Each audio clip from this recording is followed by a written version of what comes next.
વિસ્તારમાંથી તંત્રની ઘોર બેદરકારીનો વધુ એક કિસ્સો સામે આવ્યો છે, જ્યાં લાખો રૂપિયાના ખર્ચે બનેલો નવનિર્મિત કોમ્યુનિટી હોલ ઉદ્ઘાટન વિના જ ધૂળ ખાઈ રહ્યો છે। વિકાસના મોટા દાવાઓ વચ્ચે જાળવણીના અભાવે આ હોલમાં અત્યારથી જ ગંદકીના ઢગલા થઈ ગયા છે। લોકોની સુવિધા માટે લાવવામાં આવેલા નવા પાણીના કુલર પણ પેકિંગમાં જ બિસ્માર હાલતમાં ફેરવાઈ રહ્યા છે। ઉદ્ઘાટન પહેલા જ સુવિધાના નામે મીંડું વળતા સ્થાનિકોમાં ભારે રોષ જોવા મળી રહ્યો છે।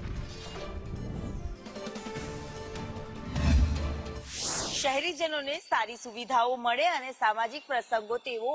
કોર્પોરેશનના કોમ્યુનિટી હોલમાં કરી શકે તે માટેના નવનિર્માણ ગોતા વિસ્તારમાં રેલવે ક્રોસિંગ પાસે હોલ તૈયાર કરવામાં આવ્યો છે, પરંતુ અમદાવાદના વિસ્તારમાં જે ગોતા વિસ્તારમાં મ્યુનિસિપલ કોર્પોરેશન દ્વારા હાલ તો હોલ તો તૈયાર કરી દેવામાં આવ્યો છે, બનીને તૈયાર પણ થઈ ચૂક્યો છે, પરંતુ તંત્રની ઉદાસીનતાનો ભોગ બન્યો છે અને ધૂળ ખાતી હાલતમાં નજરે પડ્યો છે। લાખોના ખર્ચે તૈયાર થયેલો આ ભવ્ય હોલ લાંબા સમયથી ઉદ્ઘાટન વિના ધૂળ ખાઈ રહ્યો છે, ત્યારે સામાજિક પ્રસંગો ક્યારે લોકો અહીંયા કરી શકશે તેની પણ રાહ જોતા હશે, કારણ કે નવી કમિટીની હવે રચના કરવામાં આવી છે અને તે લોકો કરવામાં આવશે, તેમના દ્વારા ઉદ્ઘાટન કરવામાં આવશે, તેને લઈને પણ અનેક સવાલો ઊભા થાય છે। આપ દ્રશ્યમાં પણ અહીંયા જોઈ શકો છો કે જે રીતે આખી કોમ્યુનિટી હોલ જે બનાવવામાં આવ્યો છે અને ત્યાં જ અત્યારે હાલ તમામ ખર્ચ પણ કરી દેવામાં આવ્યા છે। તમામ દ્રશ્ય પણ અહીંયા જોઈ શકાય છે કે તમામ હોલ આખો જે કરોડોના ખર્ચે લાખોના ખર્ચે નવનિર્મિત તો કરી દેવામાં આવ્યો છે, પરંતુ ઉદ્ઘાટન છે તે હજી સુધી કરવામાં નથી આવ્યું અને હજી પણ કોની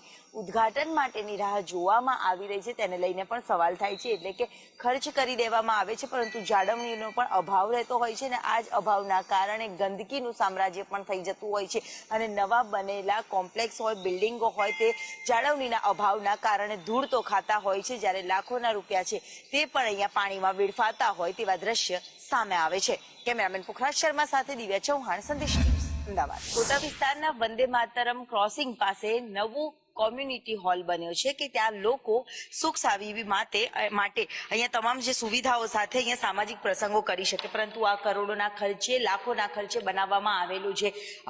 હોલ છે જે કોના ઉદ્ઘાટન માટેની રાહ જોવામાં આવી રહી છે તેને લઈને સવાલ થઈ રહ્યા છે, કારણ કે છેલ્લા ઘણા સમયથી આજ હોલ તૈયાર તો કરી દેવામાં આવ્યો છે, તમામ સુવિધાઓ પણ સજ્જ કરી દેવામાં આવી છે, પરંતુ ઉદ્ઘાટન માટેની રાહ જોવામાં આવી રહી છે અને ઉદ્ઘાટનના અભાવના કારણે જાળવણી પણ થતી નથી અને જાળવણીના ન થવાના કારણે પણ ગંદકીનું સામ્રાજ્ય જોવા મળી રહ્યું છે। ત્યારે નવી સાધન સામગ્રીઓ, પાણીના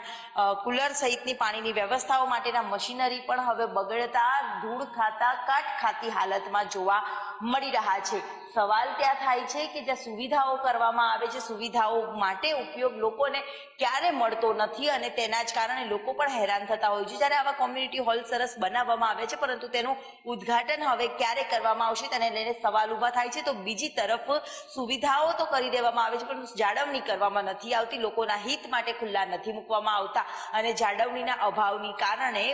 નવા વસાયેલા સાધન સામગ્રીઓ કે નવા કોમ્યુનિટી હોલ પણ ધૂળ ખાતી હાલતમાં અને લાખોના ખર્ચાનું પાણીમાં થતા જોવા મળી રહ્યા છે અને તેનું જ આ ઉદાહરણ વધુ એક સામે આવ્યું છે। કેમેરામેન પુખરાજ શર્મા સાથે દિવ્યા ચૌહાણ, સંદેશ ન્યૂઝ, અમદાવાદ।